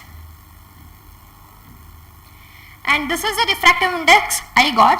The blue color indicates for the lithium doped glasses, and the green color one is for, black color is for sodium doped glasses. Here for lithium, the refractive index remains constant. It does not vary, and this determines the homogeneity of the miscible liquids. And sodium doped glasses, the refractive index varies because the density of the glass is less. Refractive index is directly proportional to density. When 2 mole% of vanadium is doped, the refractive index is decreased, because we have powdered the glass samples into fine powder and sent for the characterization, and due to the noise, the internal noise, and the refractive index has decreased. And even it is similar to the density, because we got the density value also less for 2 mole%. And these are the literature surveys I have referred, and each literature survey tells us like on physical properties such as average boron-boron distance, refractive index, field strength, and transmission. And usually glass should be more transparent for all the application. For example, for our glasses, vanadium is doped. As we increase the concentration of vanadium, the transparency decreases. But we have one application where as we increase the vanadium, it is useful for conductivity. And the transmission also increases when there is average boron-boron distance decreases or increases based on the value of B2O3. And by keeping the refractive index, I have determined some of the physical properties. The first one is average boron-boron distance. As we are seeing, the average boron-boron distance decreases as we increase the concentration of V2O5, because B2O3 content will decreases as V2O5 increases. That is where the boron distance decreases. The second one is bond ionicity. The bonds goes on increases as we increase the V2O5 content. And the third one is field strength. The field strength also increases as we increase the V2O5 content. The fourth one is number of bonds per unit volume. The number of bonds per unit volume also increases as we increase the vanadium concentration. And next with polaron radius, even it also until 1 it increases. Later on, when the concentration increases, the polaron radius decreases. Next comes the heat treatment. Heat treatment has different two types. Why the heat treatment is important? Because to increase the strength of and durability of the glasses. Heat treatment is of two types, that is annealing and tempering. Annealing is first one, where the glasses are set for at a particular temperature and kept for 4 hours, and then it is kept in annealing process, where there is a slow cooling of the glass takes place. And you can see these are the glasses we prepared. The first one is the lab 1 glasses with different temperature. You can see as the temperature increases, the transparency reduces and it is turning into ceramic. That is called as glass ceramics. And when we tested how does the temperature affect the refractive index, density and other physical parameters. As you see that as temperature increases, the density also increases. At particular temperature at 600, it gradually decreases. That is because that is a stage where the crystallization takes place. That is nucleation and crystal growth, and the glass is turning into a ceramic. Again, at a particular temperature at 750, it reaches saturation, where the refractive index or density remains same. In the same way, how does the refractive index affect the temperature? At 650, at 450 again it decreases. That is because as we increase the temperature, the refractive index also decreases. Thank you. Thank you, Chandana, for the presentation. It is open for discussion now.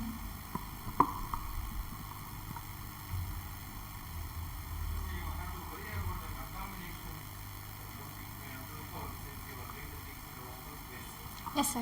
Contamination, are you not controlling some contamination effects? Because it is done in the open atmosphere, no? Annealing is not done in like outside, sir. It is in a furnace. Furnace, okay. But I saw these. That quenching is in like it is a normalizing, sir. It is in presence of oxygen.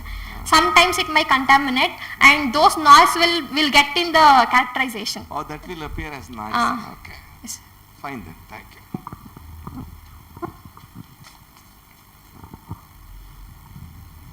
Is the density, the refractive index, they are one and the same? Sir? Density and the refractive. Density is a physical parameter, where the refractive index is the optical parameter. The variation with the temperature? Density decreases at particular temperature, ma'am, that is 600. But refractive index is Refractive index varying at 400 to 600 region as we increase the temperature. But density and refractive index is directly proportional. At some point it decreases and becomes saturated. when it has more transparency for the doping vanadium? For less percentage of vanadium, the transparency is more, ma'am. As we increase the vanadium concentration, the transparency decreases, but the conductivity property of the glasses increases. So it is used for many other applications like solar cells. So, okay, thank you.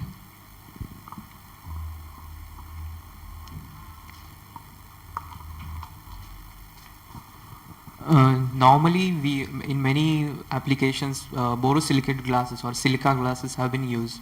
So how are these more valuable or more nice than the silica glasses?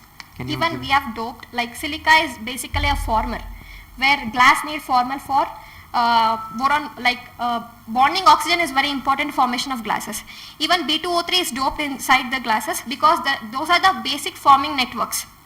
But by adding other dopants, it is used for other application. For example, we have doped V2O5 just for checking the conductivity property, whether the conductivity increases or decreases on the percentage of vanadium. So we can dope different elements to check the properties or application of the glasses.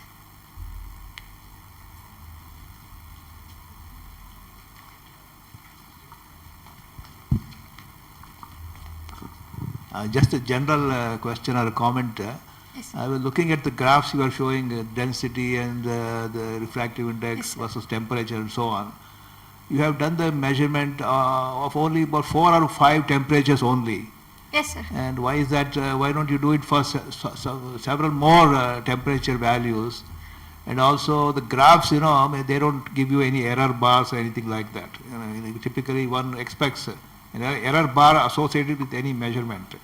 So all these things maybe have to be taken into account, and if you want to report, isn't it? Only very few data points and no error bar. You are just joining the points. That is not the way actual physical curve should be drawn, I feel. Okay? Okay, thank you, sir.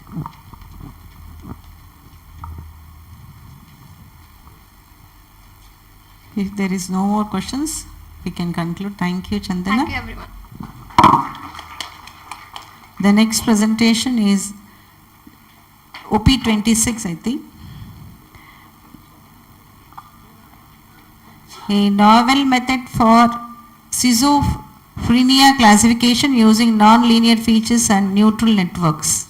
Is from presentation is from Ari Prasad Desvi, Department of Physics, St. Stephen's College, Delhi. To which one, lady? No, actually, please send to this mail.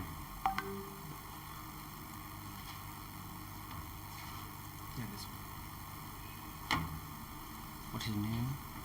Like I sent it as OP26. Yeah. Okay.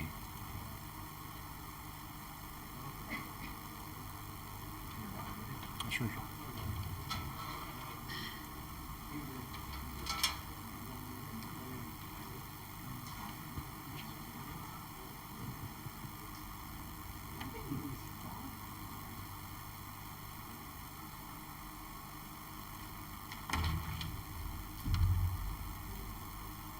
Oh, it's PPT. Yeah, it's PDF. Huh? Yeah, it's a PDF. Okay, cool.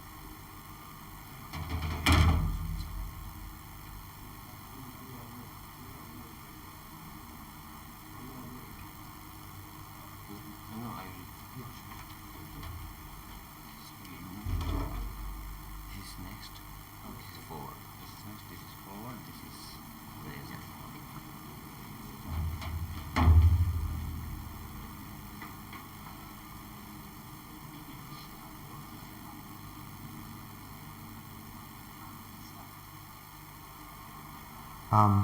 Okay, am I audible first of all? Sure. Okay, so good morning everyone. Today I will be presenting my work on a novel method of schizophrenia classification using nonlinear features and neural networks. So before I start, let me introduce myself. I am Hariprasad SV. I am a third year BSc Physics honors student from St. Stephen's College, Delhi. Okay. Yeah. So this following work is my attempt to use electroencephalogram signals to reduce its complexity by a novel method and use it as data entries for a convolutional neural network so that it can classify schizophrenia signals. Okay, so a few background information before I proceed. First of all, what is schizophrenia? Schizophrenia is classified as a psychological illness or a disorder where a person is enabled to interact socially, where he or she experiences hallucinations, delusions. This is a mental disorder in that regard. And so, okay, now what is electroencephalography? Electroencephalography is a method used to map out electrical signals from the brain. So usually a 10-20 system placement of electrodes is used. This is the top view of a head, and a 10-20 placement of electrode, this is called a 10-20 system, and this is how you collect voltage data from your brain. Alright, so previous done work under schizophrenia classification, the most recent work published in Nature by Sun et al. Uses a CNN hybrid, CNN LSTM hybrid classifier, which has a 99% accuracy on schizophrenia classification. And these are all recent works compiled by Sun et al. So I am extracted from their work only. And so, okay, now proceeding to the method of analysis of my work. The first step is to obtain reliable data for the classification. Second step is to perform noise reduction methods. Third step is to generate heat maps. Okay. Hello? Is it gone? Okay. So the third step is to use visual heat maps. Okay, maybe I use this. I'm sorry. Okay. The third step is to use nonlinear features to generate visual heat maps, and the last step is to perform a data augmentation scheme and directly feed it into a convolutional neural network. Okay, so the data set I have used is by an openly available schizophrenia data set provided by M.E. Lovinasov of Moscow State University. Oh. Hello? Hello? Yeah, sure. This consisted, the data set consisted of two labels. First is healthy adults, which contained 39 candidates, 39 EEG candidates. The second data set, second set contained adults experiencing symptoms of schizophrenia, where 45 candidates are chosen, and each file contained numerical data values. So there is an example of the one candidate of the data set given, and this is only 5 lobes, 5 electrode positions that is used. That is just shown here just to show how the data looks like. These are voltage data. Okay. Now moving on, how do we do noise reduction on biomedical signals? So a recently developed tunable Q wavelet transform is used. So what is a wavelet transform? Wavelet transform is a spatially localized wave used in aperiodic signals to do analysis technically. And so tunable Q wavelet transform is developed by Selesnik recently. It uses a Q factor to do multi-resolution analysis on all these kind of all biomedical and complicated indiscernible signals. Okay, so the signals first of all, okay. So these can be the tunable Q wavelet transform can be decomposed. So the tunable Q wavelet transform literally decomposes into different frequency bands. After the decomposition is done, we recombine the entire data channels and then reconstruct the entire time series by itself. And after that, after the reconstruction is done, okay, just give me a second. Okay, after the reconstruction is done, the data is directly used for our data generation, for our heat map generation. I'm sorry. Okay. Okay, moving on. Okay, this is the comparison plot of how the heat map literally, so you can see this is a heat map before applying tunable Q wavelet transform. The next, the other heat map shows the heat map without, after applying a tunable Q wavelet transform, and we can see literal reduction in noise. So this is what we require in our case. Okay, moving on. These are the chaos related features, nonlinear features that I've chosen. One is a Lyapunov exponent. So I'll just use this, I think. Yeah, sure. So these are the nonlinear features I've used. One is a Lyapunov exponent. So Lyapunov exponent is characterized as the divergence of a dynamical variable from its trajectory, and it can be mathematically described as follows. But in our case, since we are using time series signals, we have to use a computational algorithm to calculate the maximal Lyapunov exponent. And so I've used Rosenstein's method. And yeah, so the Rosenstein's algorithm is performed in all the time series data, and then the maximal Lyapunov exponent is calculated. The next is a Hurst exponent. Hurst exponent is a measure of autocorrelations between time elements, time series elements. And so Hurst exponent is also used to see the evolution, or the Hurst values gives you the idea of how the time series evolves in a later stage. Okay, now moving on to creating how the heat maps are created. Heat maps are created using these nonlinear features. So as you can see, there is this map. This is a map of the head actually. This is what I have actually tried.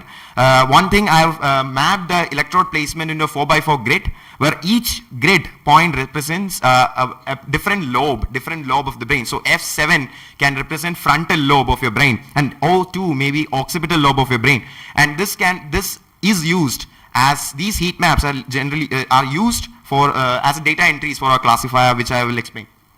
All right. Okay, now what is data augmentation? Before data augmentation, I'll just describe what a CNN is. Convolutional neural networks are neural networks which have, as the name suggests, which have convoluted neurons inside multiple layers, hidden layers, and this is used specifically in image classification and deep neural networks. So since our data pool is very small, the data pool since we have is very small, we have to perform data augmentation techniques on it. So since data augmentation techniques needs to be performed, we can literally exploit the symmetry of the heat maps. We can flip it vertically, horizontally, and then use it as multiple, enrich the data pool in general. After that, network architecture is designed. The first layer is a mobile net V2 convolution con 2D layer. And the next, there is after a ReLU activation function, we used a hidden layer with 120 neurons, and then there is a sigmoid function activation to a output layer with 1 neuron, which essentially classifies it as either schizophrenic data or non-schizophrenic data. All right, moving on to the CNN metrics and results. So these are the accuracy and loss plots which I obtained. The first plot shows the accuracy increasing over the training epochs, and the next plot shows the loss, the training loss during the training epoch. So again, the final accuracy obtained is 75.6%. So this comparatively compared to that of previous works as minimal, but this can be explained due to this is due to again the difference in the data pool. The data pool that we have used, the current data set that we have used is very small. Like for any neural network for work, we need tremendous amount of data. But in our case, the data pool is very small. So that's why we expect such a very low accuracy. But still, this is a proof of concept. It's a method which is again still underway. There's a newer method, so it can be worked on, and newer robust networks have been proposed, and yeah, and even it can be modified. This same neural network can be modified to take in multiple features, and the robustness can be increased. So with that, I'd like to conclude my presentation, and I'll address any questions now. Thank you. Thank you, Hariprasad, for the nice presentation. Now it is open for discussion. Firstly, what is the exact problem are we facing using this 20 or 50 nodes you said we put on the brain and we collect the electrical signals? So what is the difficulty? Why you are studying this? Okay, so the thing is, can we go back to the presentation if that is possible? Okay, so so the thing is, okay, you're asking about the 10-20 placement system. Yeah, why are you studying this? Means what is the problem with this system? Okay, so there's no problem with the system. I'm just using the 10-20 standard placement to collect data. This is the standard form of international form of collecting brain data, electroencephalogram data, and this has been used in multiple. So you can. So the problem we are facing is schizophrenia as a mental disorder, and neurological circuits for mental disorders is still underway. The study is still underway, and we need to. The main idea is to classify these psychological disorders using neurological footprints. So EEG is one way of obtaining data. So we can definitively say with some sort of or even with previous works also, with a definitive like progress sigma like or confidence level, we can say that you know, the data obtained from someone's brain, or like some EEG data that we obtain, is it schizophrenic? Is the person actually schizophrenic or not? Since this is a psychological disorder, a psychological disorder cannot be, again, the footprints are less. This can be, again, this work is just the beginning of, you know, just the found in, like what, it's just a footprint, what we can say, base layer of works that can be done further. You can apply the same method of analysis to ADHD, Parkinson's, Alzheimer's, all these kind of mental disorders. Yes, yes. Okay, there is one new advancement in this technique, and it is called as neuromorphic devices, which are based on the nanoelectronics. So now these are developing. So can that be used to collect this kind of signals and to study the schizophrenia kind of disease? So obviously the newer technology, I mean the newer newer type of biomedical devices in general that can be attached. Even there are like interneuron devices that have been developing right now that can be inserted intracranially, like inside the brain, inside the scalp. And these kind of devices, yes, they are very like they are very promising in these kind of disorder detection, all these kind of things. But again, this is again a proof of concept. So the idea is, what is the data that is available to us? So EEG data is the most common data. Anyone can give you EEG data. EEG is the most commonly obtainable data in case of a brain disorder. Only a trained neurophysician can look at an EEG data and figure out what is wrong. Again, we need to develop classifiers because of the same reason. Because EEG data is so common, again, that's we are again in the way we can develop new devices. This is all the way. All these devices, all these kind of nano devices can be developed. Yeah. But these are promising. But again, yes, the work. These are promising. But okay, the data you are getting from EEG might not be that correct. But yeah, from the newly modified devices, you may get more accurate data. So what I want to suggest is you go for newer technologies and use that data to come to more good conclusions. That's what I wanted to do. Yeah, sure. I mean, obviously, if the amount of data available to me, I'll obviously use it. But yeah, again, that's a good suggestion. Thank you for it. So hi, thank you for a good talk. My kind of comment and question is follow up on whatever the statements that you made. Yeah, sure. Right? Schizophrenia or any such disorder, so-called, is more of a conclusive decision made. You know, it need not necessarily be neurological as we understand as of today, current scenario. So my question is, how exactly or what are those parameters that you are considering that kind of distinguishes the patterns that you are seeing or the numbers that you are seeing from any other disorder to schizophrenia or ADHD or Alzheimer's or Parkinson's or any of those? So again, again, if the presentation can be accessed, I can show. So the idea is schizophrenia, so the parameter, the set of parameters again is just, right now I just chosen like 2 nonlinear parameters just for estimation. See, nonlinear, any kind of brainwave activity can be, every brainwave activity, every biomedical signal, especially AEG signals, are nonlinear. So we can technically use any nonlinear measurement to determine how the brain, so okay, so what happens in a schizophrenic brain, to be to set a statement. So in a schizophrenic brain, these chaos related patterns, these nonlinear patterns are different. So as you can look at these 2 maps, these 2 heat maps are 2 Lyapunov maps. These are 2 Lyapunov exponent maps.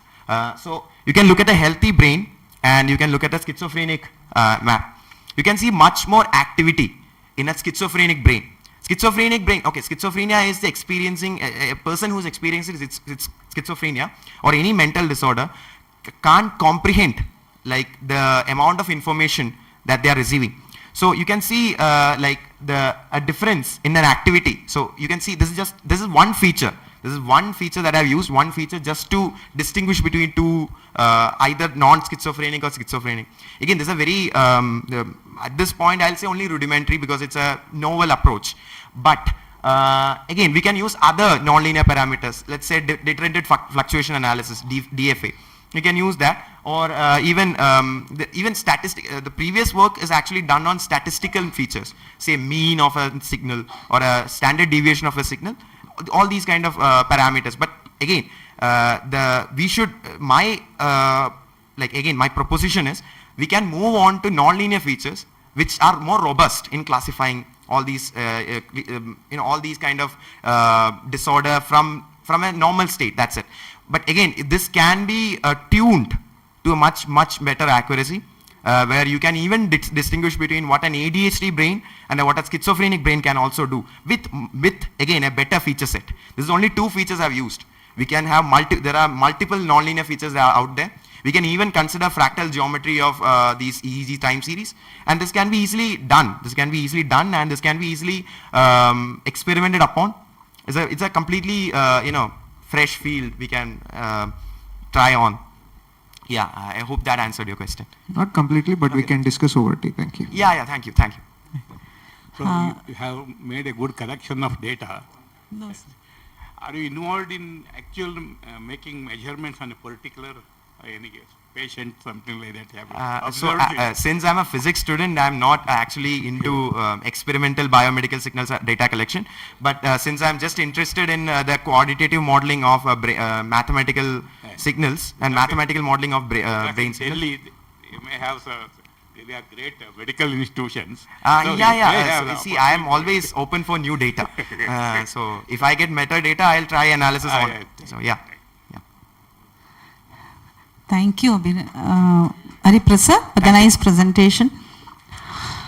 I think the oral presentation is completed.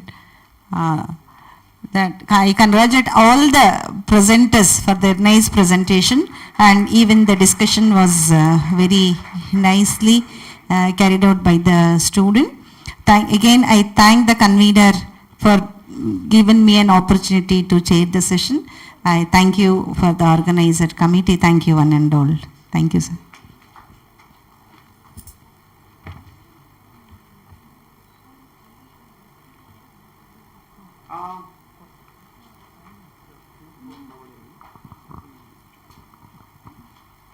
Thank you, madam, for conducting this session. I now request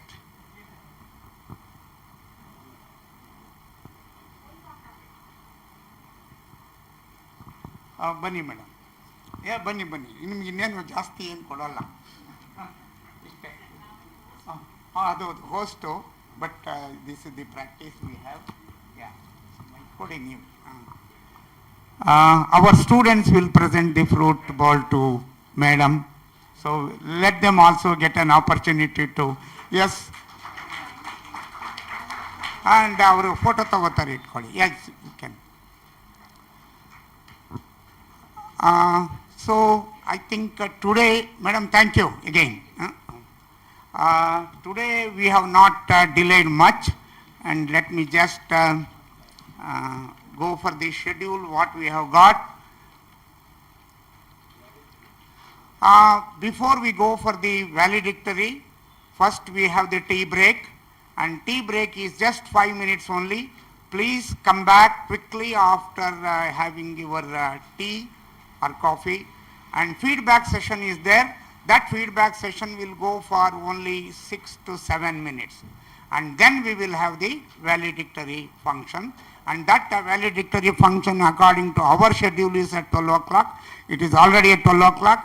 I think we can start by 12:15 valedictory, but before that we have to have the feedback session, and I would like to have rather 4 students, 2 boys and 2 girls, because more or less equally we have got equal number of boys and girls. So 2 students from girls and 2 from boys.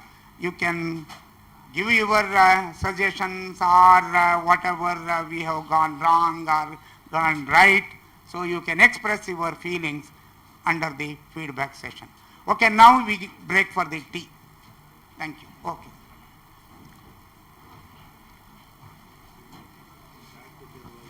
Oh, sir. Oh.